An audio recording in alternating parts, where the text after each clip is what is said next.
But that doesn't mean that doesn't that doesn't mean that they're bad people. Everybody, as Anthony said, experiences overwhelm. It's a common experience that we have in life. I want to share a couple of things back. I've been a trainer and a coach for many years, 40 years now, believe it or not.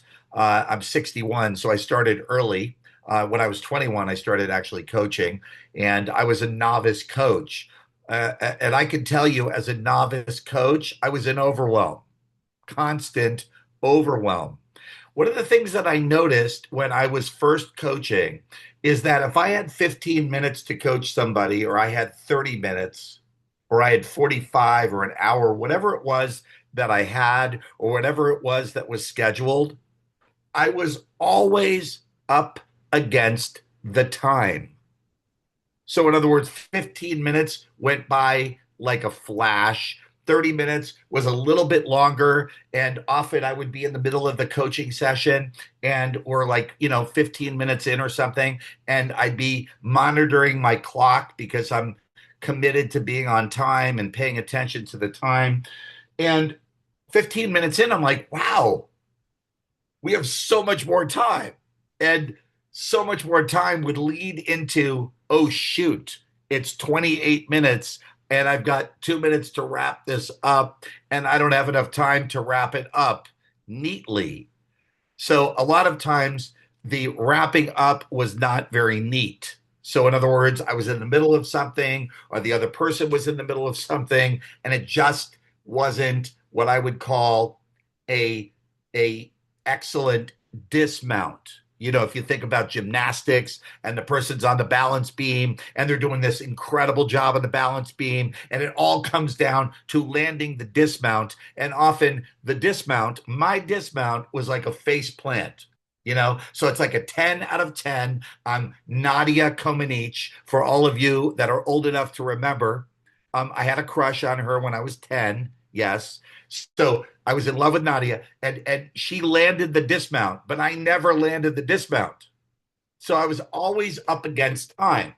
Now, of course, all of us, as we go through life, we have goals, we have commitments, we have responsibilities, we have scheduling and planning, and we have family, and we have lots of different, let's call it balls in the air. And the key is to meet each and every one of those commitments, every one of those individual specific things that matter to us with the best version of us, 100% of who we are. And that's not easy to do all the time. Now, I'm not going to say it's not possible because I have experienced it's possible. And I'm assuming all of you have at various different points in time in your life have experienced that you can truly be 100%, 100% of the time. I'm just simply saying it's a challenge. And so when it becomes a challenge or we're ineffective in our time management, ineffective in our effectiveness or our efficiency about things, then that tends to lead to breakdowns, which lead to, of course, overwhelm.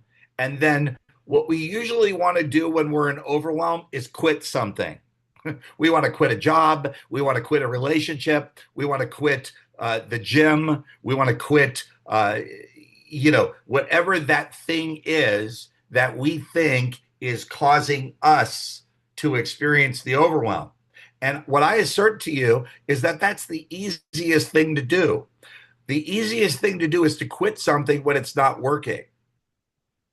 And so what I say is as a trainer, as a coach, someone who is in the work of emotional intelligence, if you quit on something when it's hard or it's difficult or it's challenging or it's not easy or you can't see a way out or you can't see a method to get it done, whatever it might be, then more than likely that's going to become your next big breakthrough opportunity. And so I operate from there's only one way out. And that one way out is through, breakthrough. I don't quit. I don't give up. I don't stop. I don't sell out. And I'm not saying I've never had the thoughts. I'm not saying I've never had the feelings. I mean, I'm an athlete. I play golf, and I can promise you at least, I'm going to say once every couple of times I play golf, I think about quitting.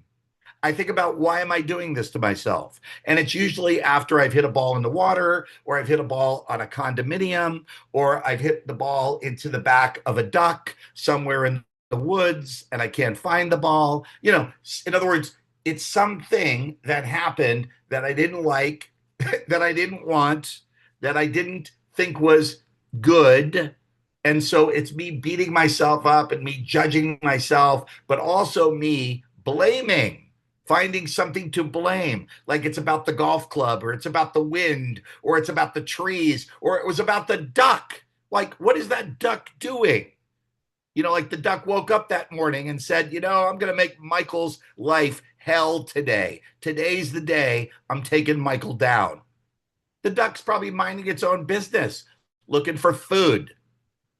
Didn't expect to be ducking the balls that are coming towards it. So I say to all of us, instead of quitting or giving up or throwing your hands in the air and resigning yourself to the frustration, what if the only way out is through? What if the only way out? What if there is no back door? You can't give yourself a back door, and the only possibility is to break through, to transform, to redesign. If you have that attitude, then imagine the results that you're going to create. Now, I'm going to bring it back to an example that I think is a really visual, powerful example. NASA. When NASA first started, the idea of NASA was to space travel. John F. Kennedy was passionate about space travel. He wanted to go to the moon. He wanted to be the first person, the first country, the first, country to land on the moon. We wanted America to land on the moon.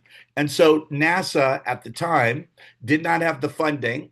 NASA also did not have the technology. In other words, it was a work in progress. But when John F. Kennedy said that we're going to put a man on the moon, he said we're going to do it by the end of the decade. And then he also said we're going to do it not because it's easy, we're going to do it because it's hard. If you go back and listen to his speech, that's what he said. Now, think about that. How many people stand in front of civilization and say, we're going to do something that we've never done before. We're going to do it by this time, by this date, and we're going to do it not because it's easy, because it's hard. And we didn't have the technology, the evidence, the strategy. What we had was a vision. And so he declared this vision in the face of no evidence. And then NASA worked to feverishly figure out how to achieve and to accomplish putting the man on the moon. Now, in this process, how many times did they try to launch a rocket off the launch pad and it blew up on the launch pad?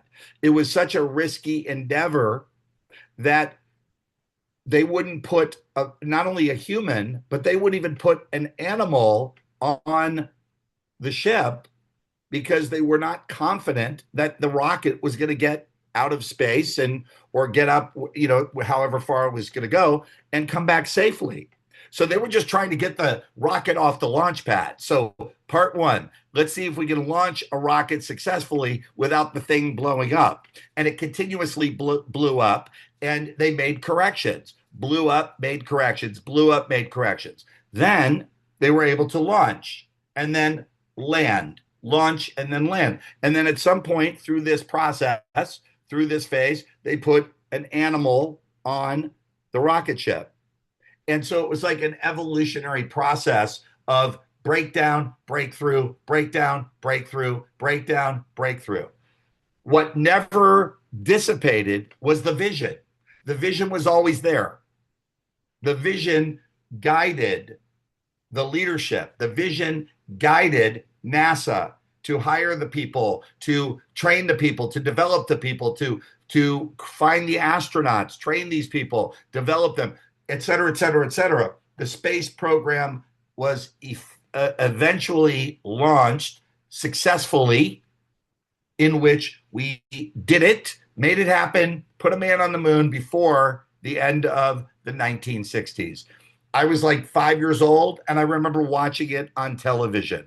I remember watching the guy plant the flag on the moon, and I remember the space capsule landing in the water, and I remember watching it with utter amazement and oh my god, and wow, this is incredible, anything is possible, and so on and so forth. So in that process, I never interviewed any of the people myself personally, but there's lots of documentaries where they talk to the scientists and they talk to the engineers and the people that worked in the space program. They were in constant overwhelm as a result of not having the clarity on what it would take to get from where they were to where they intended to be. Did they have the vision? Yes, of course they did. The vision is what guided the actions. The vision is what guided the actions and motivated the people in the organization to figure it out, even if they didn't have it figured out. Now, eventually they figured it out. When you're vision driven, you can eventually figure something out. But when they were in the middle of it, like many of us, when we're in the middle of our projects, our goals, our commitments, our relationships, our gym and health experience, we're up against it. We're in the middle of it. Do you know how many people stop working out because they don't see any results? They don't see any evidence that the working out is making a difference. And so they quit and they give up. And they're waiting for the evidence to show up. They're waiting for the miracle to happen, the results to happen, the accomplishment to happen before they get committed.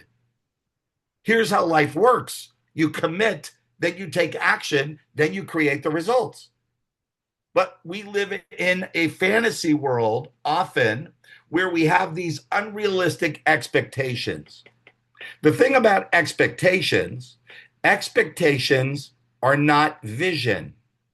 Vision is a declaration that I make to cause or create something, something that matters to me, something that's important to me, something that is beneficial for the world. A vision is future driven to create something in the future that's unprecedented. Like I'm going to create my own business, or I'm going to double my business, or I'm going to lose 50 pounds, or I'm committed to creating a loving relationship and eventually a family with at least 2 kids.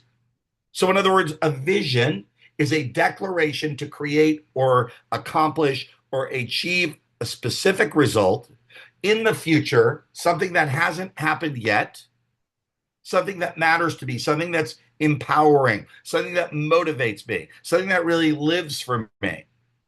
And in order to achieve it, it's going to require me to commit myself to take action that works in order to accomplish or achieve the result. And so expectation is not vision. Expectation is basically I'm going to sit back, I'm going to fold my arms, and I'm going to judge what should happen, what you should do, or what you should give me, or what I'm owed by the world. Like somehow the world cares about what I think I'm owed. Expectation has nothing to do with me. Expectation is I am in the press box watching the field of life and I am judging the participants, but I'm not responsible. A journalist is not responsible for the outcome of a game. A journalist is not responsible for the result that's being caused on the field. The journalist is essentially judging what's happening on the field.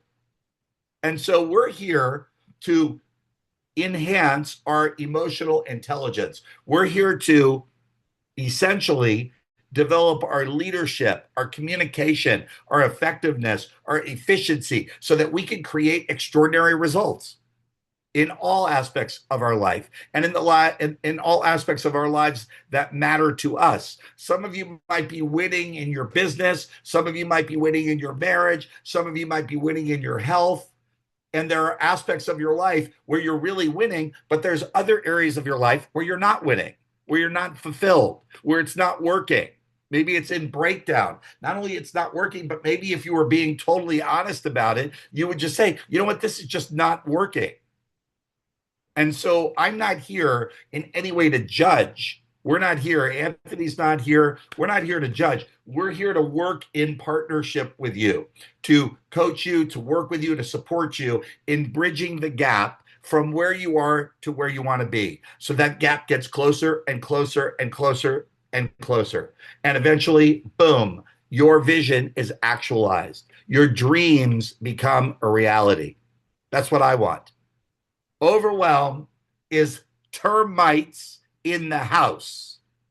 Overwhelm is termites in the house that you can't see, but they are eating away at the fabric of your home. They're eating away at the foundation that's keeping your house up, your mental house, your emotional house, your physical house, your attitude, the way you see the world.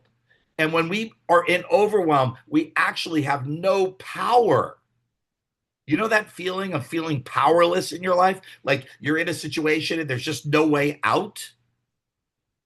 First off, there is a way out, and there is only one way out. And that one way is through. You cannot run, you cannot hide. You've got to lock yourself in like a seatbelt, like a seatbelt.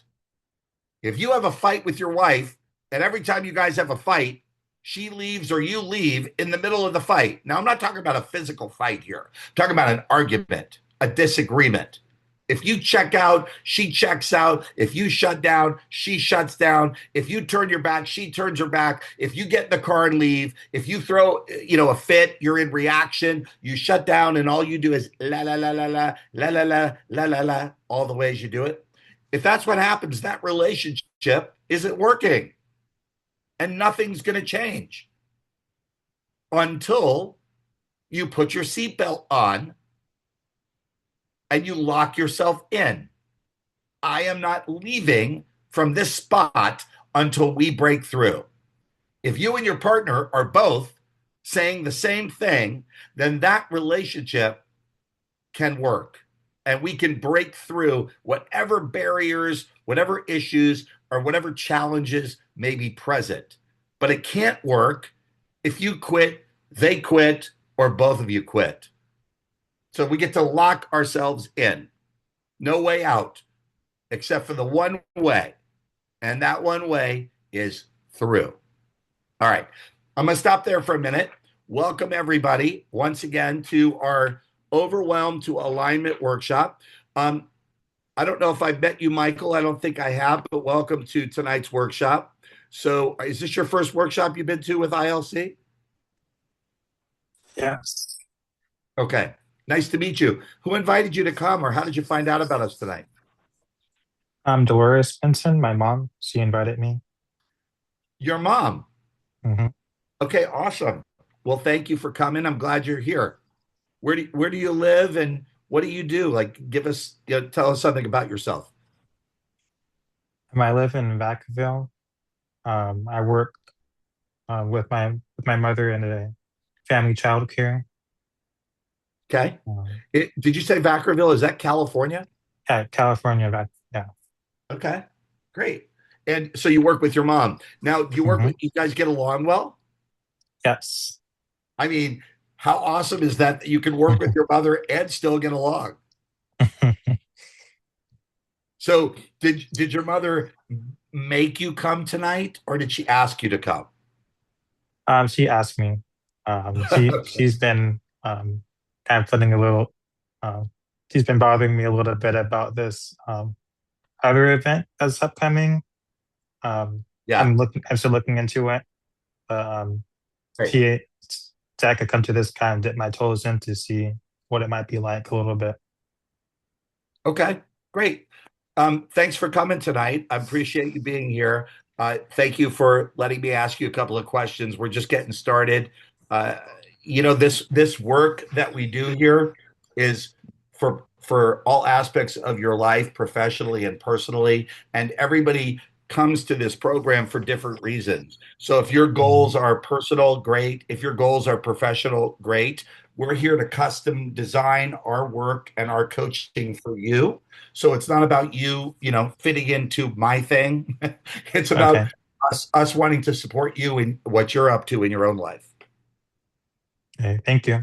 Okay. Thank you for jumping in. Yeah. All right. So my question for everybody is, and I know we have some other people here that don't have cameras on. So Anthony, maybe you could encourage them. But what I'd like to do is take some sharing from a couple of people about overwhelm from you. Like what generally produces overwhelm for you? What do you notice about overwhelm when you're feeling overwhelmed? And what do you notice about it? And where does it generate from?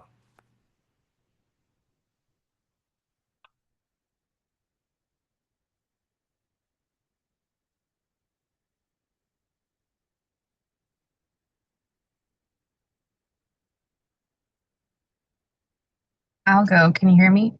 Yes. Hi, Ashley. Hi. So, my overwhelm usually stems from trying to do all the things for all the people.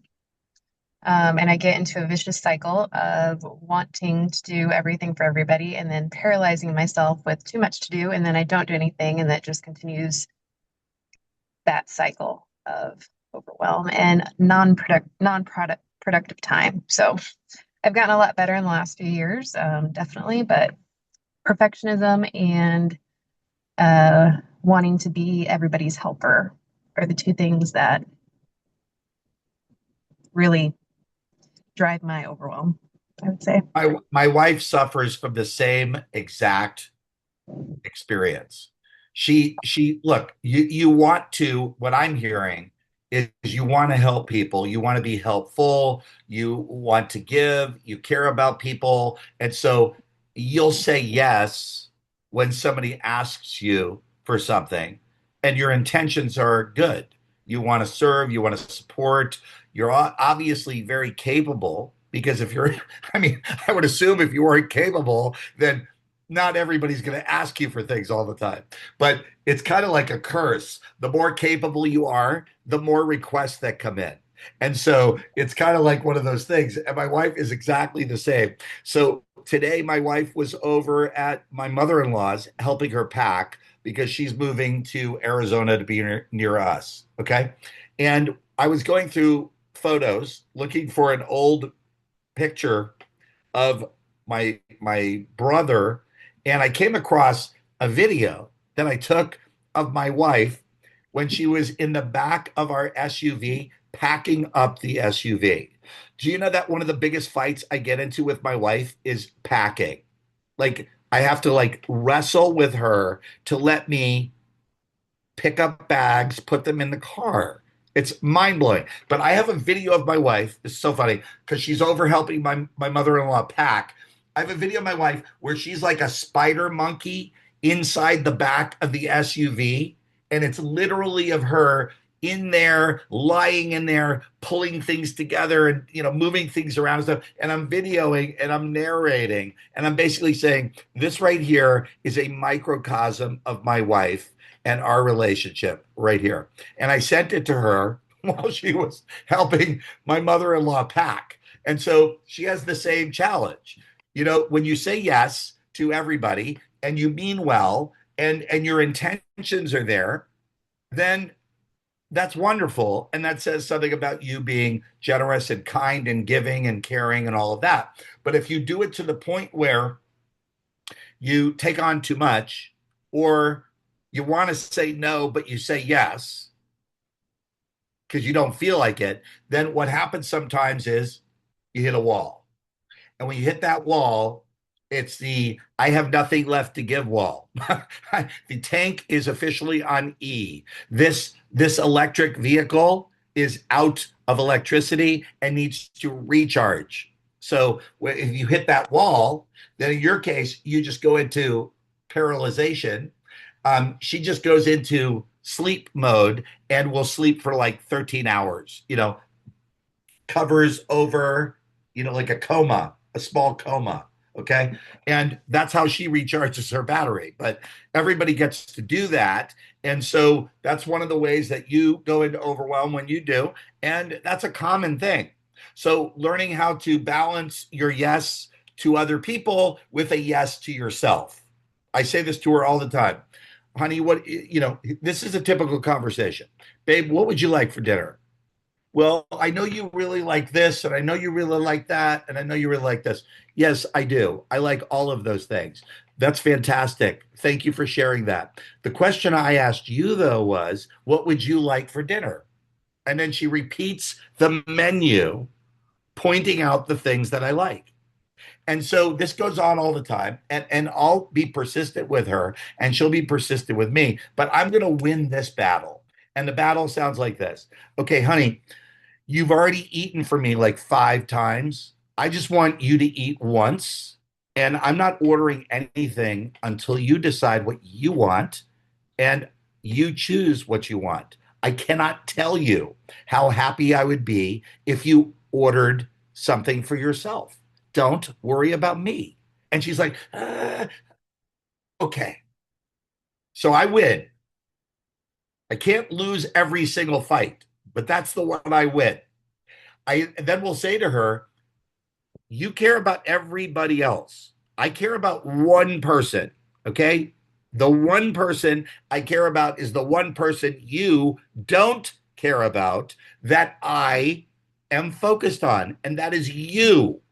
Okay. So my point is balance. When we find that balance, it makes all of the difference. Sometimes when you say no to somebody else, you're doing it not to be mean, you're doing it for you so that you can do something for yourself, or so that you can have balance in your life, or so you can complete all the things that you're working on and focused on in your own life.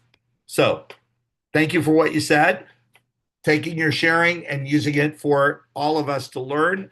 And let's work on yes to other people and yes to ourselves, not just yes to everybody else. All right. Thank you. All right. Let's go to our next person. What is your favorite form of overwhelm? When you go into overwhelm, what causes you to go into overwhelm?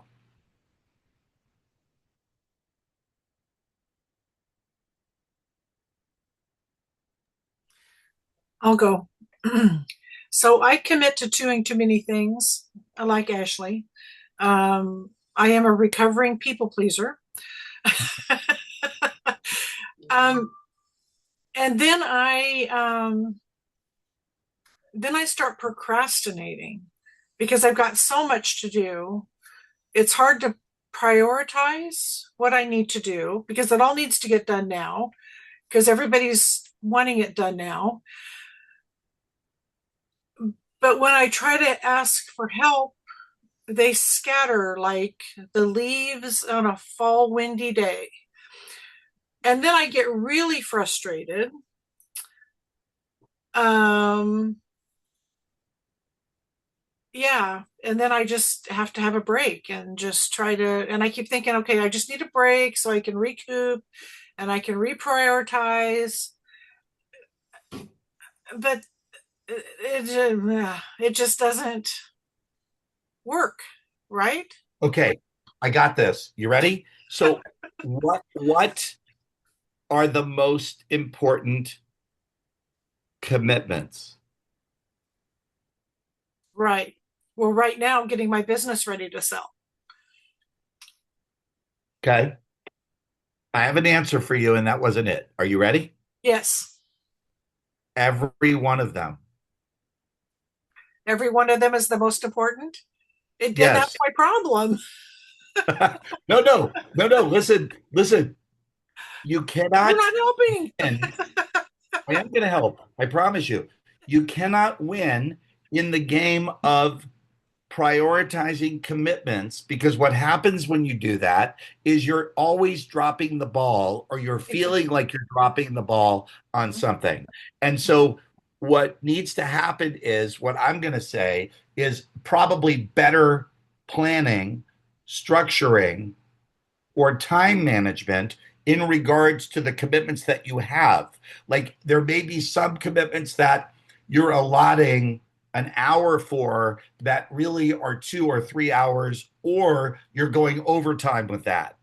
Mm-hmm. And then there's another commitment that you have that maybe it's a 30-minute thing, but you're not putting any time into that because you've decided that that one is not as important as something else. And so what's happening is you're negotiating with yourself. And All the when you time. negotiate with yourself, you're actually losing power. Mm-hmm. And that's what happens when you do it enough times, then you run out of steam, you run out of gas, you get deflated. And then, like you said, I just don't want to do it. I I want to hit a just brick like, wall. Yeah. yes, Yeah. yes. It's Okay. just I feel like I'm a Okay. hamster on a treadmill sometimes. Yeah. So what I'm hearing is that you get to have balance and rigor in your life when it comes to organization, planning, structure. So you are creating and allotting the appropriate time for the various different commitments that you have on your plate. And then when you are on the clock for one of those commitments, you get to then be rigorous and responsible and efficient to complete that task, goal, commitment, whatever it is, not only on time, but how about early? When you increase your level of efficiency or effectiveness, then you buy more time. You actually buy time. So if you allot 2 hours for something and you wind up getting it done in an hour, you know what we have now? An extra hour. Right. But And I if you, keep getting interrupted by other clients coming in or phone calls or being pushed this way or that way or somebody else needs something else. And okay, you ready for this? yes. Hi, this is Marie. You've reached my phone right now, my voicemail, and I'm not available right now to take your call. I will call you back as soon as possible. Please leave a message after the beep. Have a wonderful day. Bye. Okay. So when they're walking Is in my office your door open? all the time, unless I've got a client in there. So make me Okay. a client. Are you ready? Yes. Close your The door. door. Close your door. See, the thing is look, you said it. You're a recovering people pleaser. And that means that you still have work to do. And that's not a Mhm. criticism. That's not a criticism. Nobody wants to keep their door closed. But here's the point, sometimes you have to close the door. Gotcha. And what I'm saying about that is closing the door is not being unavailable to the world. Closing the door is for you to be focused fully on completing something that's really important and matters to you. And so that's sometimes what it takes. And so if you're creating scenarios where you're constantly being distracted or interrupted, that's frustrating. Mhm. People are not respecting your time or your focus, but also you're helping them to not respect it by keeping the door open. Right. So, you know what you could do is you could shut the door and put a smiley face on it. Marie is working on something really important right now. In other words, it doesn't have to be like, a frown or a dirty look or, like something nasty. Sometimes Right. that's what we think. Like when we say no, sometimes we think, oh my God, that's a horrible thing to say to somebody. Hmm. Yeah. It's Yeah. not. It's It's, hard for me to say no. I Yes. know. And I respect that. And you know what? I love that about you. And when you have a hard time saying no, to other people, I know you are having a hard time saying yes to you. Mhm. Yeah. So I'm out here for you, fighting for you to be great and awesome and amazing, and for people in your life to learn how to have as much respect for you as you do for them. Gotcha. Okay. So we're going to work on organization also. That's something that gets to happen. Look, in life there are, yes, priorities, but I don't want you to make up in your mind like you go. I'm using this as an example, like you eating healthy tonight is not important. Right. So you eating healthy is important. You going to the gym is important. You having love in your life is important. You spending quality time with your family is important. You working is important. Like they're all important, and all of them are priorities, and all get to be fulfilled. We can't drop the ball on this, and this in order to serve this, because then when we win, we never feel like it's a win. Right. Because it isn't, because you've It, lost all these other things. Yeah. Yeah, because you got to look at the whole Too thing. much It's like cost. it's Yeah. like it's like being the leading scorer on a losing team. Right. Nobody is ever remembered for being the leading scorer on a losing team. So you get to be winning in professionally, personally, and in all areas of your life. And in order to do that, sometimes you've got to look at it like a puzzle. You ready? You know how you take, everybody has a way that they do puzzles. Think of it like this: get a big empty table, not a table with stuff on it. Clear the table. So the table's got nothing on it. Take the box and put all of the pieces out on the table. Spread them all out, right side up. Metaphorically, this is your life. The table is your life. All of the pieces are the individual goals, commitments, responsibilities, everything that matters to you. It's all on the table. Now, you're 35,000 feet looking at this table with all these pieces. Take one piece, start with a corner, and put it on the corner. And then look for a piece that fits next to the corner piece. And then you start working it one piece at a time. But you're doing it from it's outside of you, not inside of you. Most people try to process plans in their head. Don't process plans in your head. Everybody, listen to me. Do not stop processing all plans in your head. It's too much going on in the machinery to have any clarity. So, how do you get out of overwhelm? Are you ready? You take those puzzle pieces, which are all the individual things going on in your head, and you write it down. Write everything down. You take everything that's going on in your head. I need to call my mother. I need to go to the dry cleaner. I need to wash my clothes. I need to clean the bathroom. I need to go to the gym. I need to return these 12 emails. Like everything that you have in your mind, all of the stuff, doesn't matter how big or small, everything. You get it out of your head and you put it on paper. You can type it or write it, either way, but you get it out and you keep going until there's nothing left in your head. Like literally, you don't have any thoughts. The first thing that's going to happen is you're going to breathe and you're going to be like, wow, okay, I just got that off my chest. Yes. And now it's in a book outside of you, a notebook or something, not in here. Now, what you do is what? You take that whole list of things and you organize it. How do you organize it? You organize it by doing the quickest, fastest things first, not the hardest, the quickest and fastest thing. Okay, I'm calling my mother and I'm giving her 10 minutes for the call. Mom, it's Michael. Hi. I know I've been meaning to talk to you. I've been meaning to call you. So I just want to say before we get into the call, I literally only have 5 minutes. Now I'm going to tell my mother I have 5 minutes because there's no way I'm going to get off the phone in 5 minutes. If I tell my mother I have 10 minutes, she's going to try to hold me as a hostage for 15. Okay. So I'm telling my mother right up front, Mom, you got 5 minutes. Fill me up with all the love and all the questions and everything you want to ask me. And I'll do the same for you. But we got 5 minutes. Ready? Go.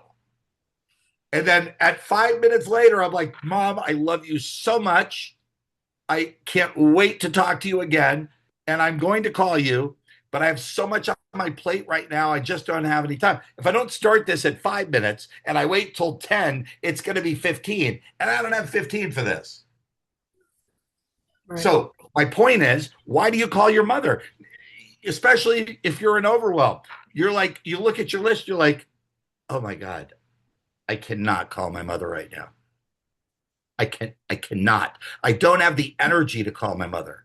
I'm not in the right frame of mind to call my mother. No, you do it because it's the quickest, fastest, most efficient. And by the way, it's not your mother. It could be do your laundry.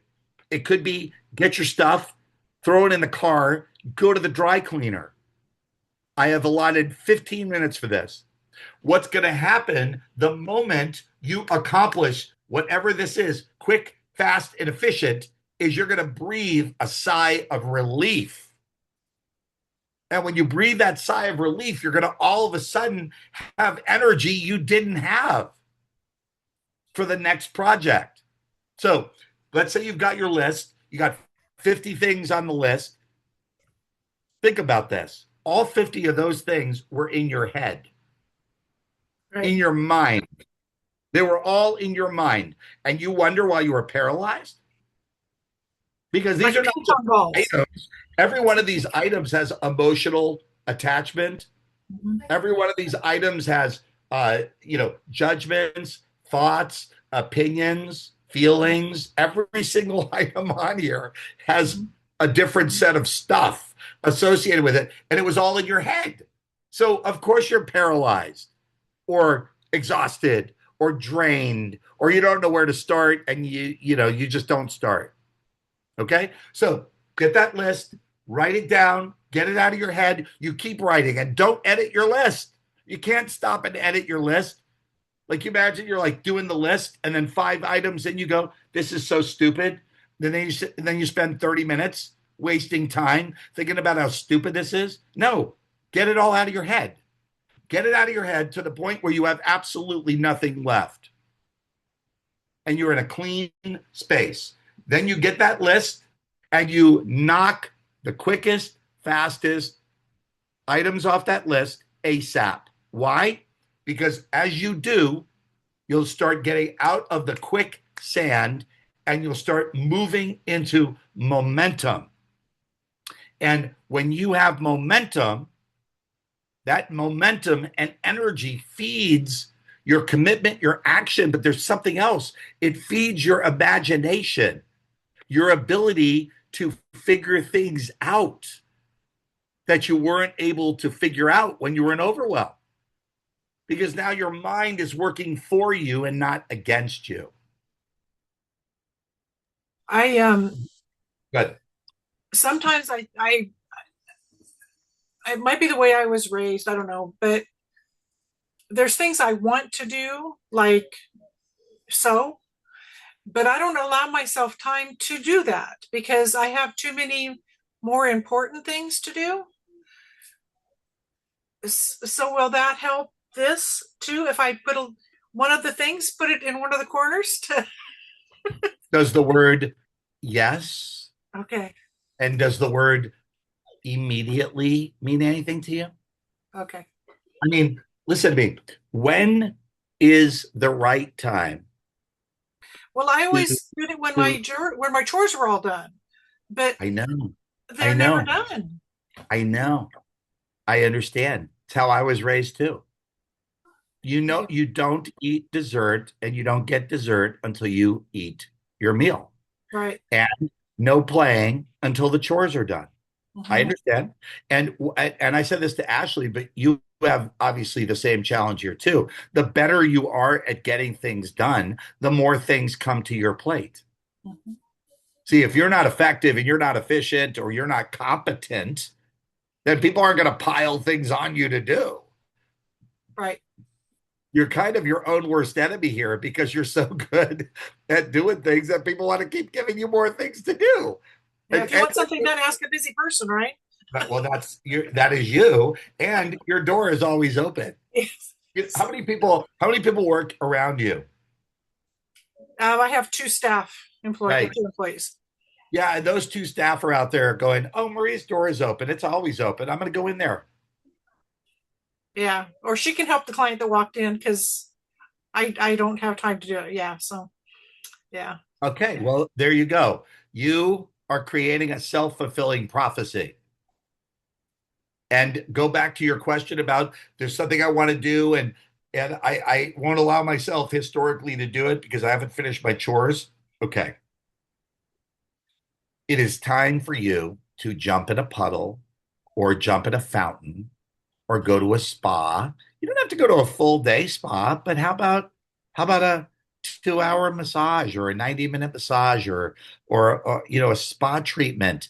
Have somebody else do your nails. Whatever it is, something that is on your list that you've decided maybe is frivolous and unimportant, Mhm. but it is important to you. And what you're doing is you're denying the personal juice that you get from some of these things that you want to do because you're opting to make it not as important as the clients, the business, the obligatory responsibilities to other people. And all I'm saying is you go to that spa, you come out of that spa, you're going to actually have so much more to give your clients because of how excited you are, how happy you are, how fulfilled you are, because you're also doing something for you. That is how it works. I've told you guys this before.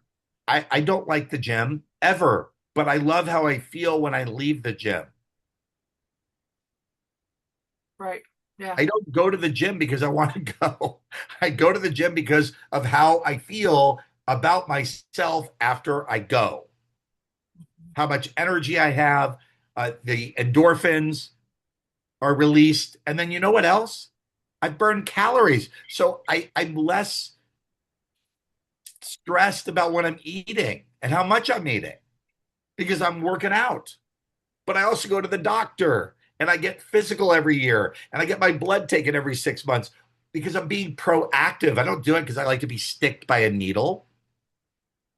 There's nothing about these things that are, let's call it fun. I'm doing them because they're healthy and they're responsible. And when I go to the doctor and I get a clean bill of health, I am now motivated. I'm inspired. I have more energy to give. And so what I'm saying is these personal items, Marie, that you haven't put attention into at the level that they deserve, you get to. Okay. If I was there, I would love to give you a ginormous hug. I know you don't have I'll time for take it. one, but that makes me want to give it to you even more. Thank you. I don't have time for this hugging. Yes, I know that. That's why we're going to hug. And it's going to be like a really long hug. Okay. I'll hold you to that. You got it. You got it. Okay, Anthony, can you put up our document for tonight?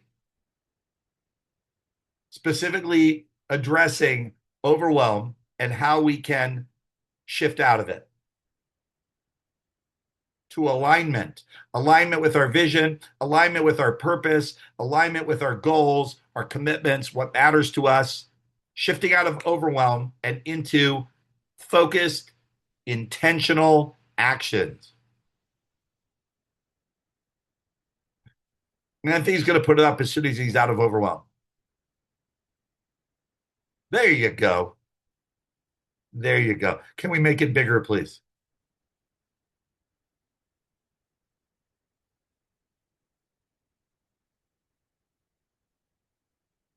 Okay. Everybody take a couple of minutes, maybe even a little bigger also. There you go. And then if we could full page it, could everybody do that on your own? Not sure if you can. It should be full page if you're looking at it in the proper view. Give me a sec. Yeah, it's not full page. It's I can see four.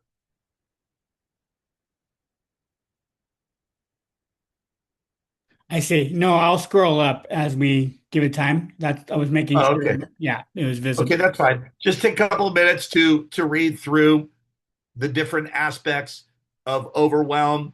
So these are some of the key ways that we go into overwhelm and then how to shift out of it. And it's also some key practices for us as it pertains to how to bridge the gap between where we are and where we want to be. And it starts off with organization, structure. And this goes back to your point about priorities, Marie. So there's urgent and important. There's urgent and not important. There's important and urgent and important, urgent and non important, not urgent, not important. This is Stephen Covey's philosophy on how to organize life. These steps really work.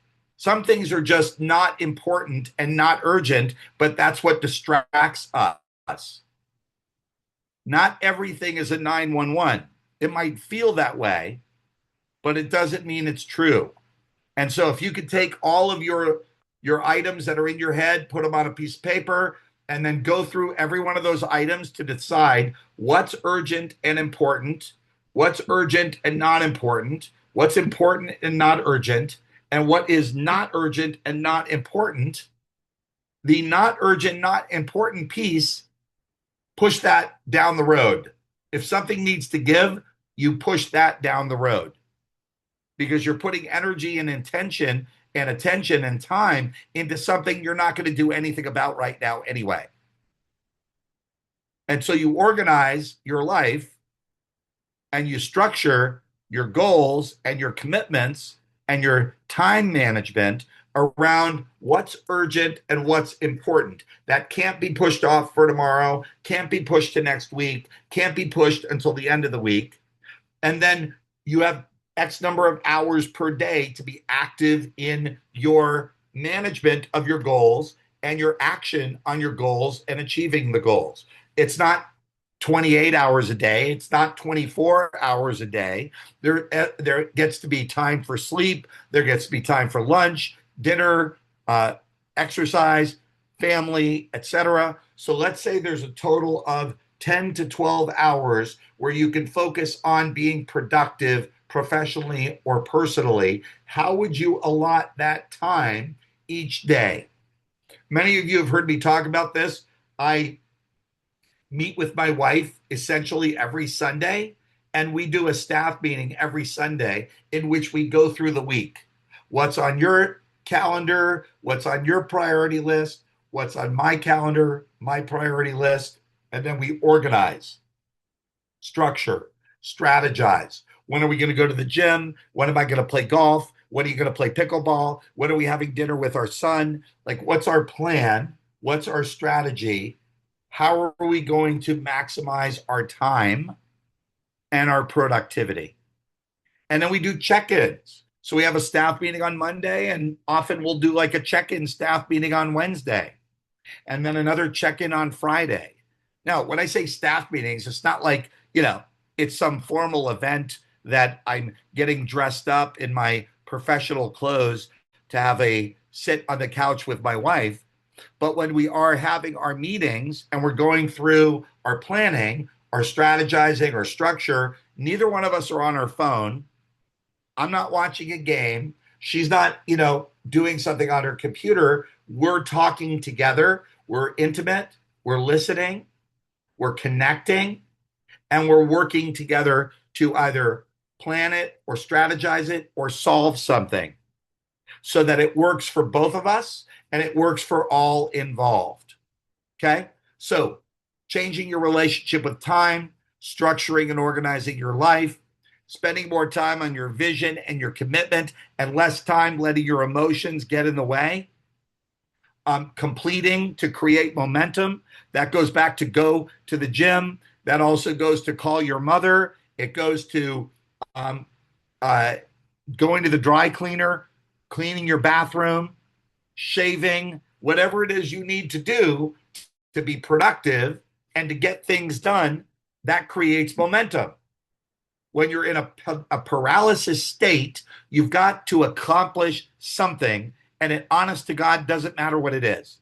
Get something done. Go get your car washed. If you care about washing your car and that's a priority for you and it's something you want to do, but you keep pushing it off, you know how easy it is to go get your car washed?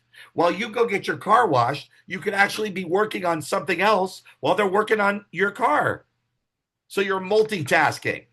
You're achieving more than one thing at a time, and you're using your time efficiently and effectively, getting more done. So when you're in a paralysis state, get committed to completing anything off your list that will generate momentum. The other thing is, a lot of us say we're in overwhelm and we think the problem is it. The problem is the thing. When the reality is, it's not it or the thing, it's me and my lack of commitment to it. So sometimes we tell ourselves a story that we're really committed to something, but we're not. And so for some of us, we've got to up level our commitment to honor our word, live our word. When we honor our word and we live our word, then we have power and we have confidence in ourselves. And when we have power and confidence in ourselves, that feeds our creativity, our imagination, which comes up with possibilities and ideas on how to complete things and get things done that are otherwise difficult and hard to do. So they all work together. When we're committed to our commitments, it up levels the action we take and it up levels the results that we create. Pay your price up front versus later with penalty and interest. Pay your prices up front. In other words, there are always prices to pay. There's no way out. Prices are going to be paid. Pay them. Sometimes we don't want to have a conversation and we put it off because we don't like confrontation. And when you have a confrontation and a breakdown with somebody and you're not addressing it and you're avoiding it, it doesn't get easier. It gets harder. And the harder it gets, the more difficult it is to have the conversation. So procrastination feeds overwhelm. When you procrastinate, when you avoid confrontation or conflict, like I don't want to have this conversation with this employee because it's going to be hard. So I'm making myself busy focusing on other things because I don't want to have this difficult conversation. What you resist persists. So pay your prices up front. Take an example here, Marie. You don't like to close your door. You love to have an open door policy. I get it, and I respect it, and I admire it. But I also am hearing you say that the door is always open and you're constantly being distracted or disrupted, and then that makes you ineffective and inefficient. So pay your prices up front. Shut the door, but you don't have to slam the door. You don't have to angry shut the door. You don't have to yell at the people that work for you and shut the door. You could go to them and say, okay, ladies, I just want you to know that I'm going to shut my door. And this is not in any way, shape, or form a slap in the face to you. This is me saying I need to focus and I cannot be distracted because I've got to get this done and this done and this done. And so I would appreciate your support by handling and managing the things that are happening here right now. The door will be open at 12 o'clock. I will see you then. Enjoy the next 3 hours. Bye. So, in other words, you don't have to be mean, you don't have to be nasty, but pay your prices up front. If you don't address it and if you don't handle it, then you're just going to continuously be overwhelmed, paralyzed, frustrated, and the breakdown doesn't get resolved. Okay, so thank you for this, Anthony. Everybody, you're going to get this document in a moment. Anthony's going to put it in the chat so you can print it out and have it for yourself and keep yourself a copy, or you can take a picture of it. And what I'd like to do is I'd like to do an exercise. So for those of you like Michael who are attending for the first time, and Kenny, you may be attending for the first time too. Is that your name? Is that how I say it? Is it Kenny or Kenny Lee or?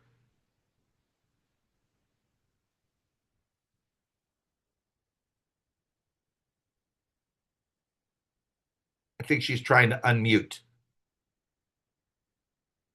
Can you hear me anyway? There you go. There. Okay. Yes, it's Kenny. I've been here one other time. I'm driving, so Okay. Well, thank you for being here, and yes. be safe while you're driving. But what I want to do is I want to do an exercise, an activity. You don't have to do anything because Anthony's going to move you. So you're going to be moved into a what we call a breakout room with one other person. So if we can do that, Anthony, in a moment, we're going to break into a breakout room, and you'll have a one-on-one partner. And what I'd like you to do is share about your overwhelm and how overwhelm looks to you when you're in overwhelm, and working off of the document that I gave you and the document that we just briefly went over. What are some of the things that are sticking out for you that you notice you can incorporate to be more effective, more efficient in your ability to create extraordinary results in your life and not get bogged down into overwhelm? What are some of the ways that you can handle it or manage it or address it? Looking at some of the different steps that I gave you in that document, what are some of the things that are sticking out for you? And it could be something I said or something somebody else said so far tonight that you can use that would be valuable and beneficial for you, so you can be more focused, more effective, more efficient in creating extraordinary results in your life professionally and personally. So I'm going to put you into a room where you'll be in a one-on-one with one of the other people from tonight. And once you see who it is, both of you come off mute, introduce yourself if you don't know each other, quickly introduce yourselves to each other, and then share. How does overwhelm look to you? Where does overwhelm show up the most in your life? And what are you learning tonight that you can do to address it so that you can be more effective, more efficient, better management of your time, your energy, your thoughts, your power, so it can all be working for you so that you can create extraordinary results, and share that with each other so you can learn from each other. And if you have coaching or feedback for the other person, you can jump in and offer the coaching and the feedback as well. Okay, so it's going to be a 15-minute breakout session. So each of you will have basically 7 minutes to share, and then we'll bring everybody back in and we'll wrap up our workshop. Okay, so 15 minutes for our breakout session. Everybody jump in and learn from each other and share with each other. All right, thank you.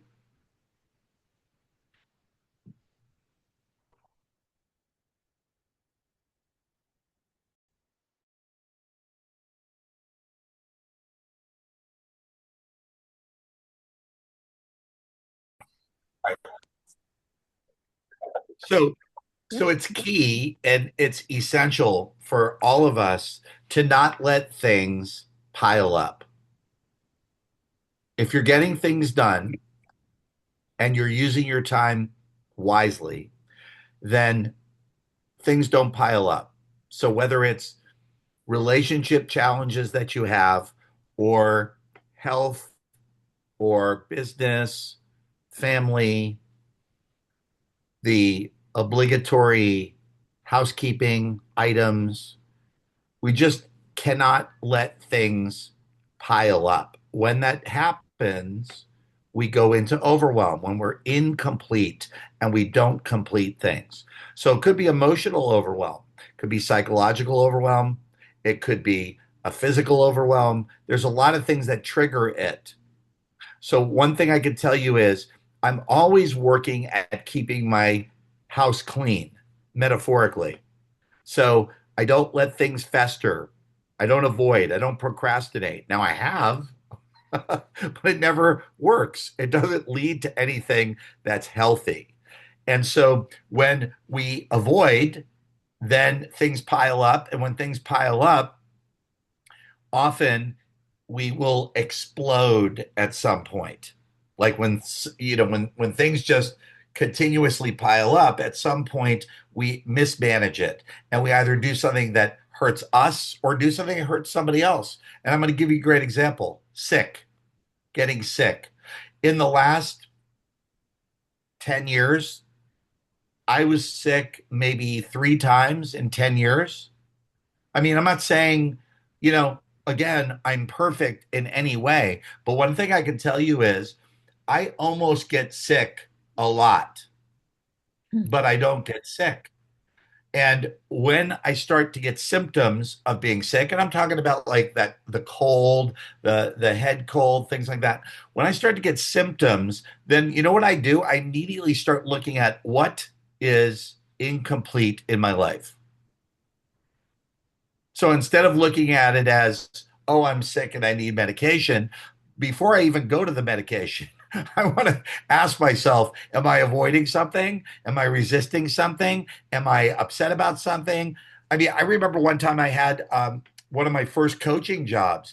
I was working for a company and things were not going well with the company. Then they were going well for me personally, so I felt like I was doing well in the work and in my performance, and my salary reflected that I was doing well. So, I was winning to me, but I could see things not going well and I was feeling stress.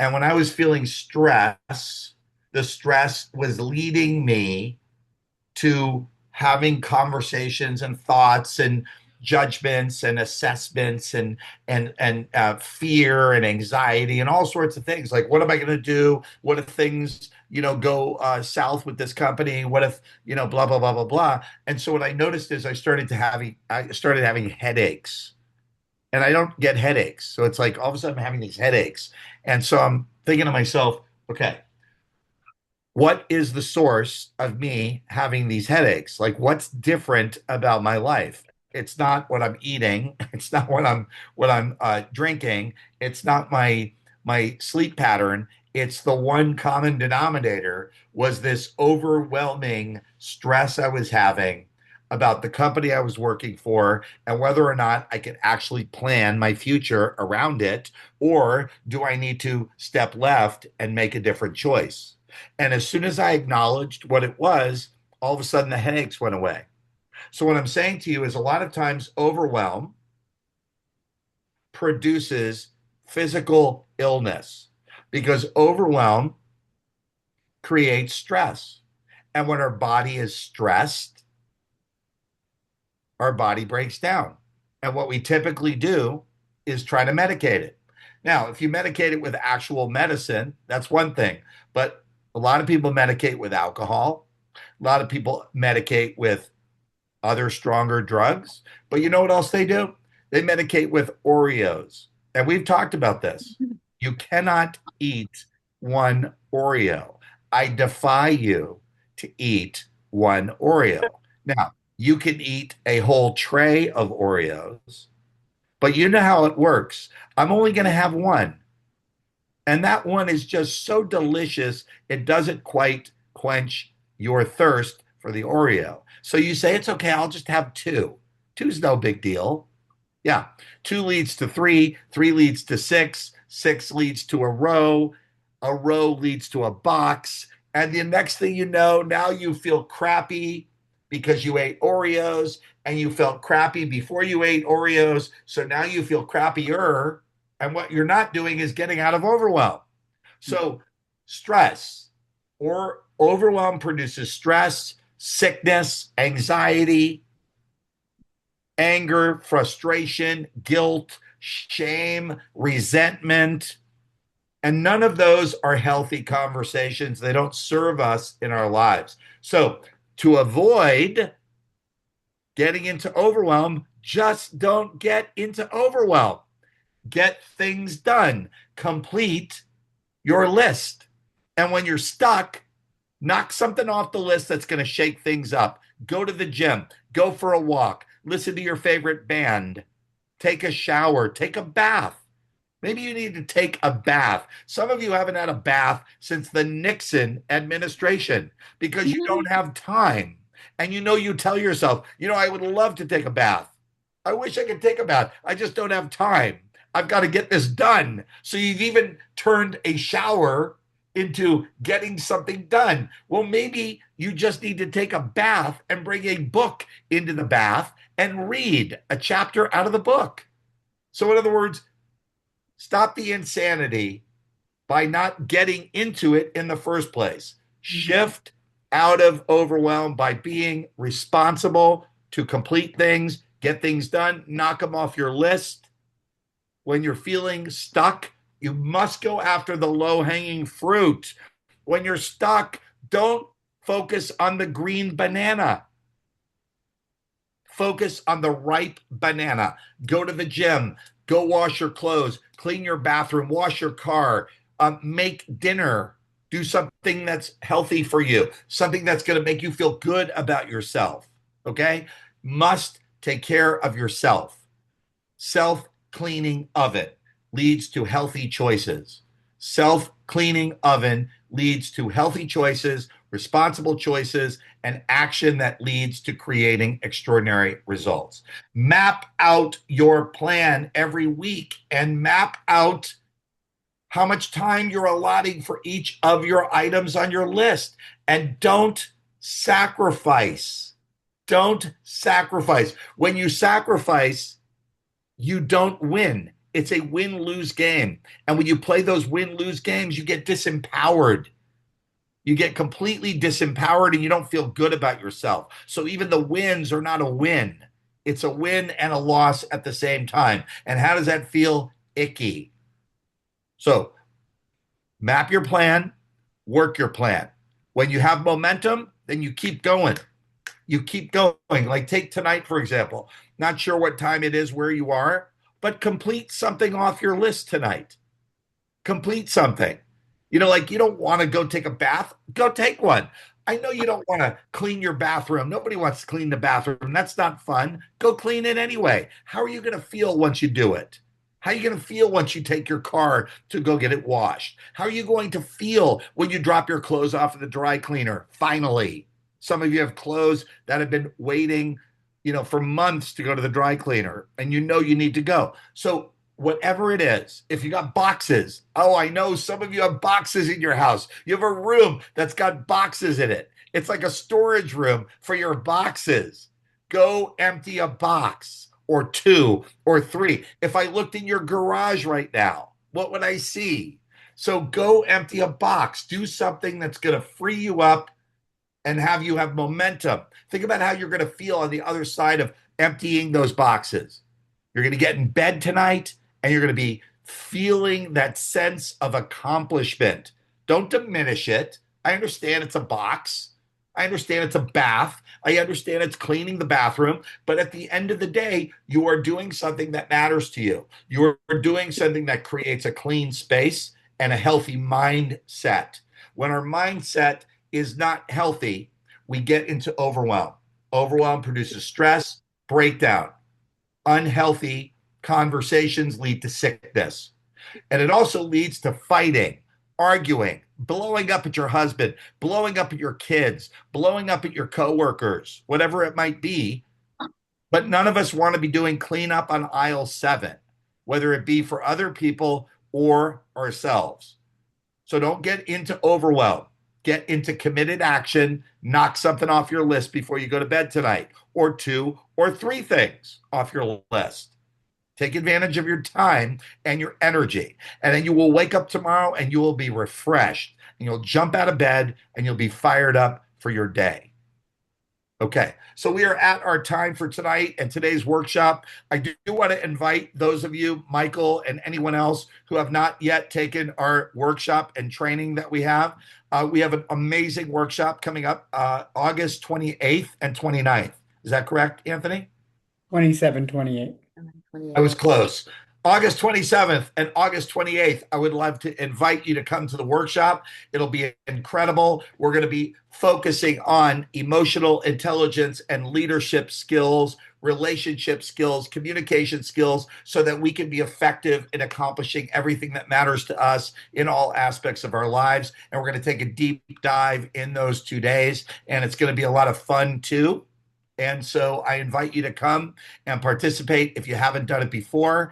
And we'd love to see you. And I'd love to work with you guys in a future upcoming workshop. Obviously, there are some people here that I've been working with for a while now, and it's great to see you all doing so well in your lives and keep up the amazing work. And I'm sending all of you a hug for tonight. Thank you for being here. Take what you learned and go give it away to other people. Anthony, would you like to jump in and say anything as we wrap up? Thank you all for attending. Thank you. Like Michael said, this part, right? Give it away, right? So this is an opportunity to invite others to the 2 day. Kenny will be joining us. And so, give the gift of transformation, the gift of, getting to dive deeper, the gift of emotional intelligence. So make sure if you have anybody on your heart, support them in joining us. We have quite an amazing team joining us as we speak, and I'm excited to work with them. And I'm losing my train of thought because I have a million thoughts going on right now, but I always love the opportunity to continue working with all of you. So have a great evening. If you need anything from me, please reach out. Okay. Bye, y'all.